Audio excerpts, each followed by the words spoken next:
Servus Leute, heute haben wir mal was Neues bei Nageria und zwar eine kurze Buchreview bzw. eine Buchvorstellung. Dieses schöne Buch, Der schwarze Gott des Wahnsinns, habe ich jetzt ausgeliehen bekommen von einer ganz netter Arbeitskollegin, deren Mann schreibt Bücher und unter anderem auch Kurzgeschichte. Total interessant. Ich nenne also ein bisschen das Stephen King von Rheinland-Pfalz, beziehungsweise so ein bisschen, ja, er schreibt so eher ein bisschen mystische Sache in Richtung Fantasy oder auch Horror, total interessante Sache. Hat bis jetzt ein paar Kurzgeschichten rausgebracht. Es kommt auch hoffentlich das Jahr noch ein ganzes Buch von ihm raus, aber da will ich noch nicht zu weit vorgreifen. Ich finde es total interessant. Im Moment lese ich auch wieder Stephen King und so Sache. Ja, dieser Sammelband ist rausgekommen für dieses, also von dem Saturia Verlag. Vielleicht kann man später nochmal die Adresse einblenden. Die findet man im Internet. Das ist so ja, kleineres Label, wo dann sich Autoren dann sozusagen in Sammelbände oder auch in eigene Bücher dann verewigen können. Also falls ihr mal irgendwann vorhabt, ein Buch zu schreiben, ich mache mal jetzt ein bisschen Werbung, da kann man mal drauf gehen. Ganz kurz, die ganzen Links, ISBN-Nummer, Amazon, bla bla bla von dem Verlag, wird alles in der Beschreibung stehen bei YouTube und auf Nageria, dann unter dem Video. Ja. Das Ganze ist so ein bisschen an den Cthulhu-Mythos angelehnt, habe ich so ein bisschen gelesen, von H.P. Lovecraft. Von dem habe ich jetzt noch nicht so viel gelesen. Aber total interessant. Ich denke, das werde ich mir auch mal zu Gemüte führen, weil es doch wirklich einige Leute inspiriert, auch Selbstgeschichte in dem Universum zu schreiben. Und jetzt will ich mal zu der Geschichte kommen von dem Herrn Hans-Jürgen Hetterling heißt er. Der schreibt ganz tolle Sachen. Und zwar ist da eine Geschichte drin, ewige Worte, ewige Wunden.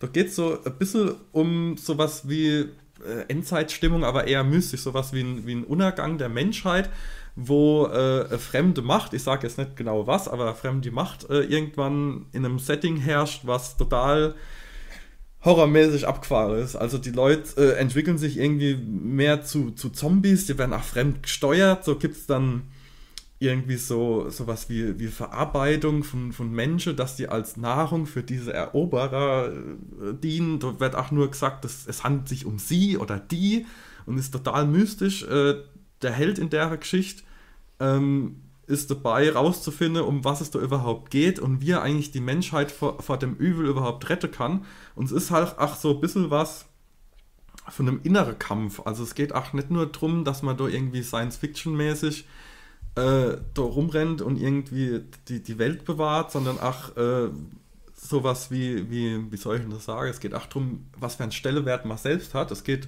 im Grunde genommen um sowas wie ein Buch, sowas wie das Necronomicon, nur irgendwie das Gegenteil davon. Also es geht darum, eine neue Geschichte für die Menschheit zu schreiben, damit wieder ein Anfang entsteht. Und das Ganze ist in so einem Setting, also er bewegt sich jetzt auf so einem Jahrmarkt, da geht es um so einen Jahrmarkt. Und da hat man dann wie zum Beispiel bei Stephen King, bei Es geht es dann so ein bisschen um Clowns und dann sowas wie ein Automate, die dann auf einmal leben und irgendwelche Fahrgeschäfte, die eigentlich überhaupt gar nicht mehr den Sinn und Zweck von Spaß erfüllen, wo dann die Leute eigentlich einsteigen. Das ist total krank, also es ist wirklich cool gemacht. Es ist viel symbolträchtig ist es, also es ist schwer zu beschreiben, es ist einfach wirklich sehr viel drin, dieser Kurzgeschichte, die nicht nur 30 Seiten hat, aber man merkt, dass der Herr Hetterling wirklich unglaublich tolle Ideen hat und das auch irgendwie glaubhaft rüberbringt und man verschwindet so in der Geschichte. Man denkt sich, ach du Scheiße, was ist denn jetzt los? Und es ist nicht nur wirklich so ein Splatter-Horror, sondern es ist einfach ein Horror, der beschäftigt und auch Frage lässt, warum passiert das alles? Und ich finde es total interessant.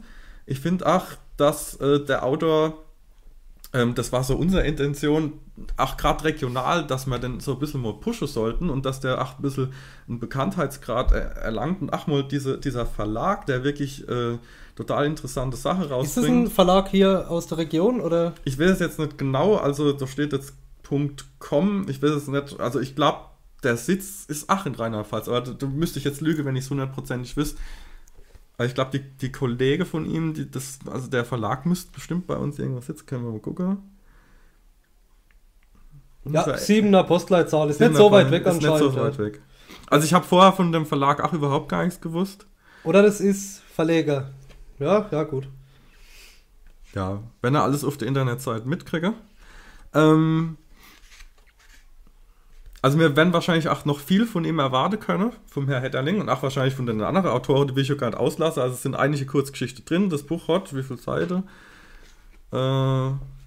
Fast 200 Seiten oder Über 200, über 200 Seiten, kostet 14,90 € und ist allemals sein Geld wert. Also wirklich richtig cool. Es ist auch ein schönes Artwork vorne drauf, was ein bisschen beängstigend ist, aber das erklärt auch so ein bisschen die Stimmung. Ich werde mal die andere Geschichte, denke ich, auch noch durchlesen. Und ich denke, vom Herr Hedderling kann man noch viel erwarten.